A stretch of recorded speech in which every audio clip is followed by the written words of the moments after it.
Okay, so let's take a look at this video, and then I'll be making some comments along the way. Can you do an impression of Joe Biden? No, I can just like do how he looks because he looks like Mr. Magoo. You'll have to watch this interview on YouTube. But your views are slightly a plague on both their houses, neither Trump nor Biden. I know. I mean, again, I live I live in California, so my vote doesn't matter because it's gonna go to the Democrats anywhere. And but I just like can't, in good conscience, give my vote to Biden because after what he's done, I mean, all we asked of him is just to cease fire, man, just stop the killing, and he doesn't care, and he continues spreading. So at this point, he's going to be schooling this time radio host the way he never thought he would. Because this guy, he is acting very smart, but he doesn't have any knowledge. He knows nothing. At least that's the impression that I'm getting. The lies. I mean, there's not a single American politician that spread the lies of the decapitated babies or the gang rape or all of that apologize. Yeah. Although the Israeli media themselves, they had refuted every single report and they said these were all lies. The whole idea about getting babies out of the womb of pregnant baby, all of this was refuted by Israeli media. And then the Western media don't even have the guts to translate the Hebrew reports in the Israeli media, and they're adopting one side of the conflict. It is very disturbing. So we've got a comedian who's now the president of Ukraine. So I think it is interesting, you know, the Don't go anywhere because Bassem Youssef is not done with Gaza. So don't go anywhere. Listen more. the Venn diagram, if you like, the overlap between comedy and politics, and you're obviously a highly intelligent man who thinks deeply about these subjects. I mean, so I make no apology, as it were, for exploring with you briefly the Gaza-Israel conflict. I mean, you say that the allegations about decapitated babies has been refuted, but nobody can refute the fact that 1,200 Israelis were killed in cold blood. Oh, yeah, absolutely. And nobody can actually refute the fact that before that term, like hundreds of thousands of Palestinians are being kidnapped and killed on a daily basis. We've been just microdosing on October 7th every day. I mean, how many people were kidnapped? What is the number of the hostages right now? It's about 60 left. 60, okay. So, I mean, many have been died. Before October 7th, there are like 5,000 Palestinians in Israeli jails. Aren't they hostages? Half of them are not even convicted of anything. Why are these called prisoners and not hostages? They're being kidnapped on every day. Before October 7th, there was 234 Palestinians killed. Is that a good number? Without anything, with no October 7th. Even 3 weeks, you're talking as if there was like a ceasefire before October 7th. 3 weeks before October 7th, Israel bombed Gaza 3 days in a row. Mm-hmm. I mean, this is like a daily killing, and then you talk about like 1,200. I mean, I'm not saying that this is good, but if you treat people like animals and you push them to the corner, at a certain point they will react. How many days can you go on kidnapping people from their houses and killing them on a daily basis, and then you expect the Palestinians to just sit down and take it? And if you sit down and take it, and you throw rocks, you call the terrorists, they break your limbs as a kid. And if you sit down and you don't do anything, they go into your house and take your house like they do in the West Bank every single day. I mean, how long can you expect them? I mean, it's a wonder for me that like the 7 million Palestinians, they didn't all join Hamas. You are pushing people to the side. I mean, I have heard about all of these allegations about the mass murder, mass rape, and yet nobody is talking about the sexual violence that happened to Palestinian women every day in prisons. Are you able to sit down with Jewish friends in California and discuss this issue? There are Jewish people, not necessarily are Zionist people. Jewish people are not necessarily pro-Israel people. This is the conflation that Israel wants you to think. That Israel puts itself as the representation of all Jewish people, and a lot of Jewish people do not accept it. Israel as a regime is using the Holocaust as an excuse. They're using the suffering from Jewish people as an excuse to inflict the same pain on Palestinians.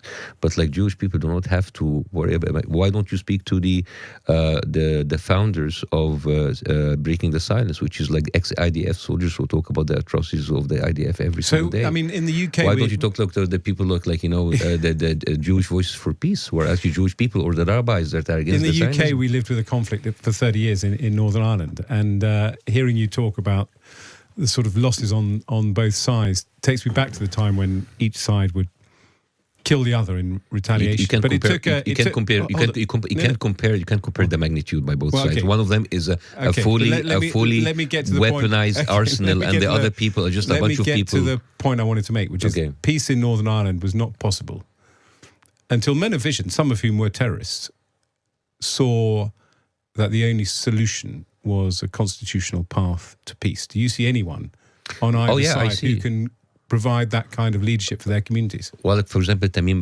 Baroudi, he was one of the lead negotiators of Palestinians, and he was all about peace. He's been now in Israeli prisons for 32 years. I mean, I asked this question: where is the Palestinian Nelson Mandela? They are in jail.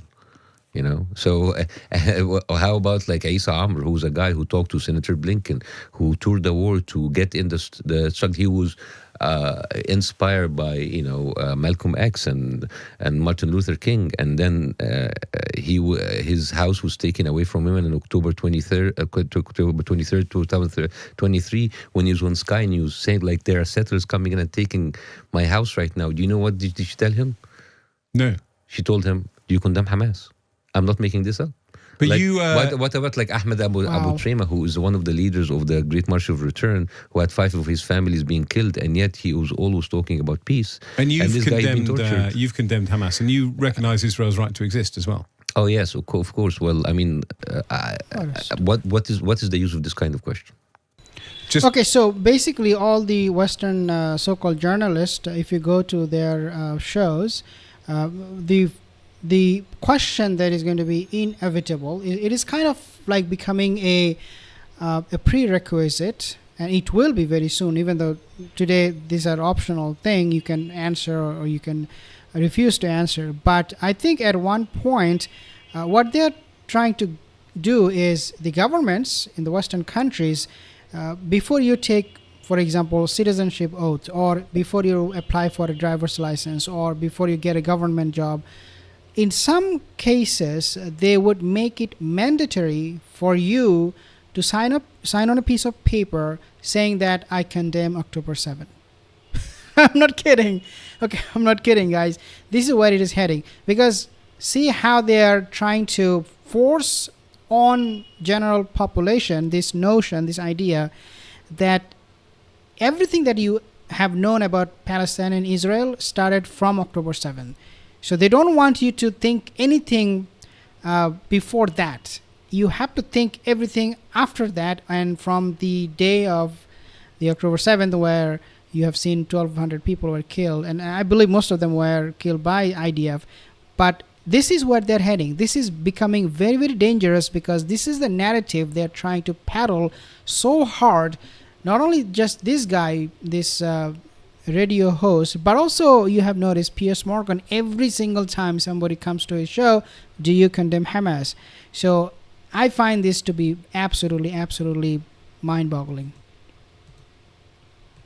No. Why is this has to be like a checkpoint? Setting the parameters. Does Britain have the right to exist? I think so. Okay, do the Palestinians have the right to exist? But of course, Britain may not exist. I mean, the idea is like, why is this like moral checkpoint? Does is this like supposed to scare me? No. If I say no, or what about the Palestinians' right to exist? Yes. Okay. Lots of people believe in the but not Israel. Solution. But not Israel. So Israel wants us to all to acknowledge its right the Israeli to exist. Government.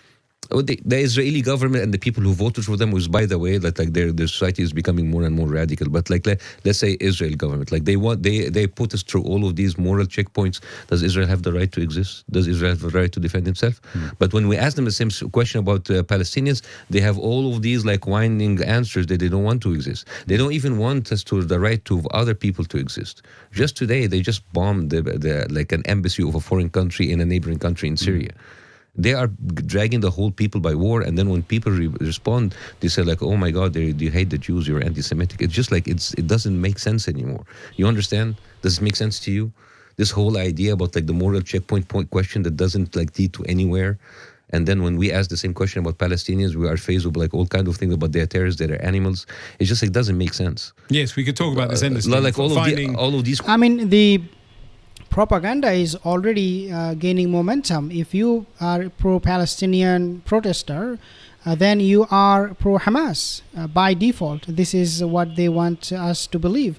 So there is absolutely no way you can go out and protest against Israel. You are either pro-Hamas or you are anti-Zionist. And we also know, in addition to all of this, France banned protest. UK make it, I think, a criminal act to do certain thing or to wear some certain clothing.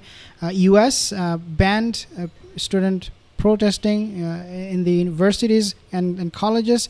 and they have actually criminalized few things, and they are also asking people, the citizen of US, to sign on a piece of paper that they will support Israel financially before they get a job. So again, this is getting to a point where you have to believe that this is what Israel is doing is self-defense, and what Palestinians they're doing is terrorism. You have to believe, or they are going to shove it down your throat. Questions doesn't make it. It's just it just fills the air. Finding useless questions. Do you condemn Hamas? Do you condemn Israel? Do you condemn Israel? Does it matter if you condemn Israel? We've been condemning Israel. They're doing whatever they want. Yes. These are haven't you just reached a point where you're looking at these questions are very stupid?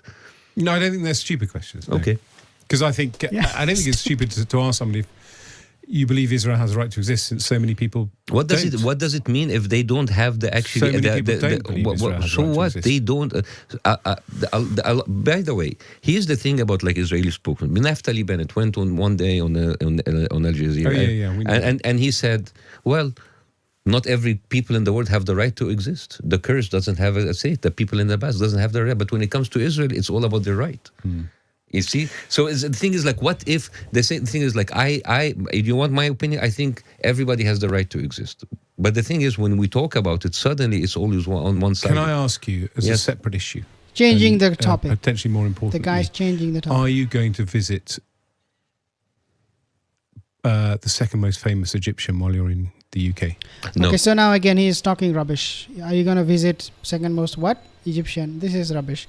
Again, he's trying to avoid it. He's trying to dodge any questioning from Bassem Youssef, because he's heated up right now. He might ask him a question he may not be able to answer, and his hypocrisy, this guy's hypocrisy, is full on display. That's what we can see from this conversation. This guy is all done. He should not be doing any more interviews with Bassem Youssef, because this is just so